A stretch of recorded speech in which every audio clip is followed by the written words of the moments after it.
जी, नमस्कार, मैं विकास, न्यूज़ 100 भारत से। आज हमारे साथ हैं अभिनव श्रीवास्तव जी, जो नमस्कार। कि एस ट्यूटोरियल के प्रबंधक हैं और आज हम इनसे बात करेंगे इनकी उपलब्धियों के बारे में और इनकी जो क्वालिटीज़ हैं, इन्होंने बच्चों को कैसे मोटिवेट किया, अपनी कोचिंग को कैसे डेवलप किया, इनके स्ट्रगल के बारे में भी बात करेंगे। तो बात करते हैं मिस्टर अभिनव श्रीवास्तव जी से। आपका जी, बहुत-बहुत स्वागत है हमारे पॉडकास्ट में। बहुत-बहुत धन्यवाद विकास सर और सभी दर्शकों को नमस्कार और बहुत-बहुत धन्यवाद आपका।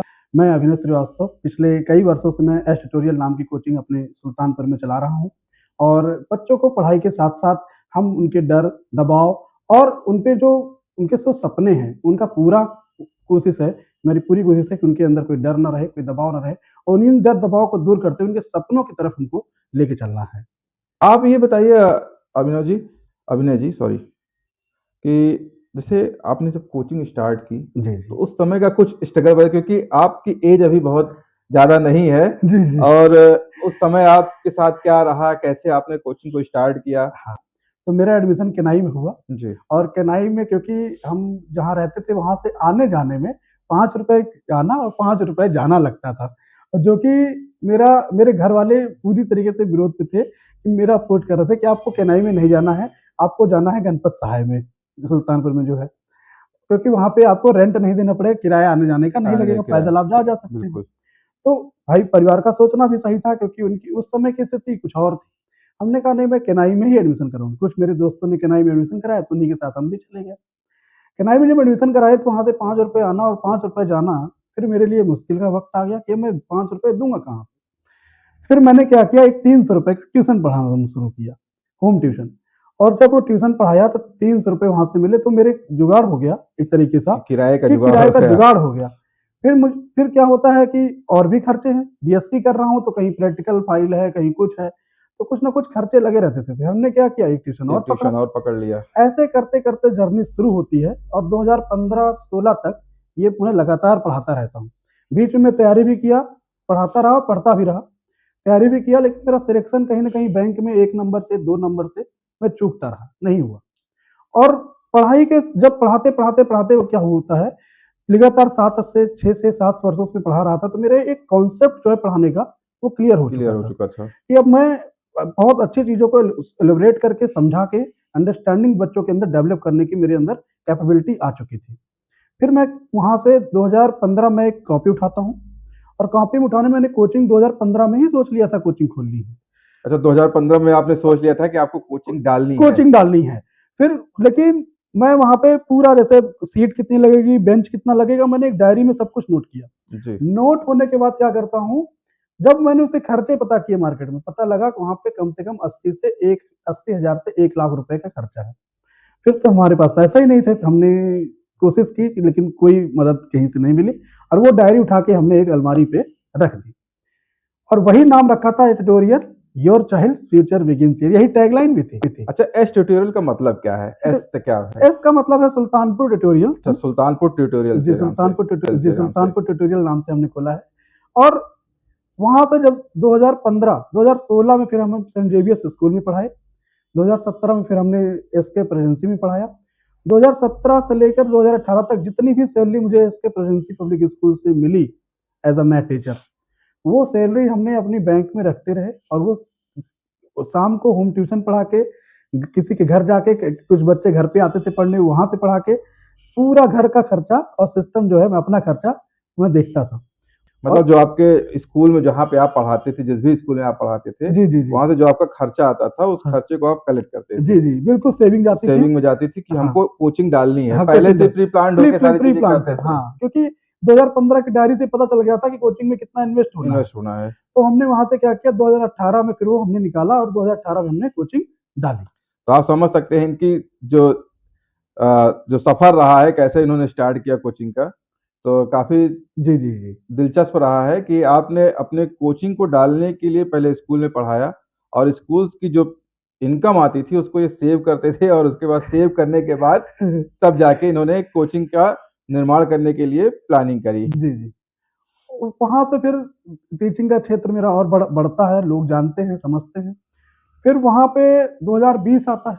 2020 में फिर आपको भी पता है कोरोना काल आया 2020 में कोरोना और ही आ गया वहाँ था। से कोचिंग एक तरीके से कोचिंग क्या पूरा एजुकेशन जो हब है वो पूरी तरीके से डाउन हो गया। डाउन हो गया। फिर ये हुआ कि और उसी बीच 2019 में हमने एक कोचिंग और डाली, 2018 में ये डाली, 2019 में हमने अच्छा, गणपतगंज में डाली, 2 कोचिंग 2 डाले थे। कोचिंग डाली और हमारा एक सपना था सुल्तानपुर में 14 कोचिंग डालेंगे, हर ब्लॉक पे एक कोचिंग। अगर आप कोचिंग डाल रहे हैं तो कोचिंग में आप ही फेस होते हैं हाँ, और आपको ही उपलब्ध रहना। ऑनलाइन में ये चीजें हो सकती हैं लेकिन ऑफलाइन में ये चीजें नहीं होती। आप 14 जगह जाके पढ़ा कैसे सकते हैं? आज का जो टीचिंग का मेथड हो चुका है वो टीचिंग को मैं बहुत ज़्यादा तो नहीं लेकिन ये कह सकता हूँ कि टीचर को ट्रेनिंग की ज़रूरत है। बिल्कुल ज़रूरत तो है मेरा और मेरा हर समय पे टीचर या कोई भी हो उसको ट्रेनिंग लेते रहना चाहिए। मे सीखना ही तो जीवन है। मेरा सही था कि अगर उन जो टीचर्स अनएम्प्लॉयड हैं, उन्हीं टीचर्स को ट्रेनिंग देके अच्छी टीचिंग स्किल प्रोवाइड करके उनको अपनी कोचिंग में डेवलप करना, लेके बिल्कुल। आना और अच्छे टीचर्स को प्रोवाइड करना। और मैं मेरा जो मानना जब मैं गाँव में कोचिंग खोला तो वहाँ से एक चीज़ निकल के आती है कि मैं देखता हूँ कि गाँव के बच्चों के अंदर बहुत टैलेंट है। कि जब मैं 2019 में कोचिंग खोला गाँव में, तो ये एक चीज़ निकल के आती है कि गाँव के बच्चों के ऊपर बहुत टैलेंटेड है। इतना टैलेंट है उनके पास कि इतनी मेहनती बच्चे हैं, बस उसको गाइडलाइन और सही चीज़ों को पता होना चाहिए। अब मैं 1.5 घंटे की कोचिंग पढ़ाता था, बच्चे 12-12 किलोमीटर से, आप विश्वास करिए 12 किलोमीटर आते थे, 1.5 घंटे 12 किलोमीटर फिर पढ़ के जाते थे। ऐसे कई बच्चे एक साथ था। इतनी मेहनत वो करते थे और बस गाँव फिर मुझे लगता है कि उनके अंदर मेहनत बहुत है। बस उनको एक बार सही दिशा, सही मोटिवेशन, सही गाइडलाइन मिल जाती ना, तो गाँव फिर बदलना शुरू कर देता। ये तो बात सही है कि गाँव में टैलेंट बहुत है, लेकिन कुछ कमियाँ ऐसी हैं जिसकी वजह से गाँव के बच्चे पीछे रहे, जैसे कि वहाँ पे सही समय पे उनको सही गाइडेंस नहीं मिल पाता है और उनको सुविधाएँ उपलब्ध नहीं हो पाती हैं। जैसे कि आपने बताया कि 12 किलोमीटर दूर से बच्चे आते थे जी, यहाँ जी, पढ़ने के लिए। बिल्कुल, अब 12 किलोमीटर दूर से बच्चे यहाँ आएँगे, फिर 12 किलोमीटर जाएँगे, तो लगभग बहुत समय उनका चला जाता था। चला लेकिन जाता आज के समय में एक अच्छी चीज़ हो गई कि बच्चे यहाँ तक आते हैं और जाते हैं, उनके पास साधन है, सुविधाएँ हैं, बिल्कुल, प्लस अगर ना भी आएँ तो वो आराम से वहीं पर बैठ के ऑनलाइन के रूप में ऑनलाइन ही अगर होता है, आपसे ही सीखना है तो आपको ही ऑनलाइन वो वहाँ पे पढ़ सकते पढ़ हैं, वहाँ सकते हैं। देख सकते हैं, बिल्कुल, पढ़ाई बिल्कुल। कर सकते हैं आपकी कोचिंग में ही। लेकिन पहले क्या था, पहले और अब में यही एक अंतर हुआ है कि पहले क्या था कि आप अगर आपसे ही पढ़ना है तो उनको 12 किलोमीटर दूर चल के आना पड़ेगा। जी, हमसे पढ़ना है तो उनको 12 किलोमीटर दूर चल के आना पड़ेगा। लेकिन आज के समय में क्या है 500 किलोमीटर, 1000 किलोमीटर दूर बैठा और चाहता है कि आपसे पढ़ना चाहता है तो वहीं से बैठकर वो आपको देखकर बिल्कुल। पढ़ सकता है।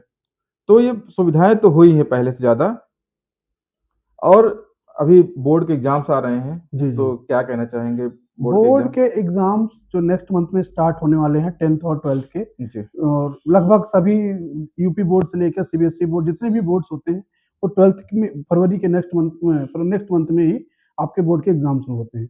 मैं सभी बच्चों से यही कहना चाहूँगा कि बोर्ड के एग्ज़ाम एक स्टेप्स है, उसी को आपको एक क्वालीफाइंग एग्ज़ाम है, इनको आप क्वालीफाई करना है।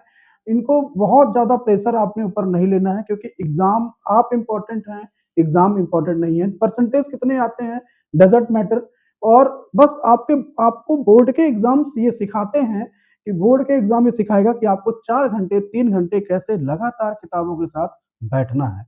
आपको पढ़ने का एक सलीका और एक तरीका सिखाने की कोशिश करता है बोर्ड का एग्ज़ाम। बिल्कुल। बच्चे कितने भी साल भर ना पढ़ते हैं लेकिन बोर्ड के एग्ज़ाम की बात सुनकर वो भी 3 घंटे, 4 घंटे लगातार पढ़ने बैठते हैं और जब ये पढ़ने बैठते हैं तो कुछ न कुछ चीज़ें सीखते हैं, कुछ समझते हैं और अपने जीवन को बेहतर बनाने की पूरी कोशिश कोशिश करते हैं। करते हैं। और यही एक शिक्षा की नीति का सही तरीका है कि आप अपने जीवन को और अपने जो है चीज़ों को बेहतर बनाने की कोशिश करिए। तो बोर्ड का एग्ज़ाम कहीं न कहीं ये बहुत ही अच्छा है कि आपको ये सिखाता है कि 3 घंटे, 4 घंटे किताबों के साथ, नोट्स के साथ कैसे आपको बैठ के पढ़ना सिखाता है वो। ये तो बात सही है कि आज के समय में जो बोर्ड के एग्ज़ाम्स हैं या पहले भी, बोर्ड अब जो है एक क्वालीफाइंग समझिए राउंड रह गया। एक क्वालीफाइंग राउंड हो गया है कि आपको बोर्ड का एग्ज़ाम क्वालीफाई करना है क्योंकि आगे चल के आपको हर चीज़ में ही कॉम्पिटिशन देना है। कॉम्पिटिशन को बीट करने के बाद ही आपको किसी अच्छी नौकरी में जा सकते हैं या किसी आप बिज़नेस की पढ़ाई करनी है या कुछ नौकरी करनी है तो आपको सबसे ज़्यादा जो ज़रूरी है वो है कि आपको कॉम्पिटिशन बीट करना ही होगा।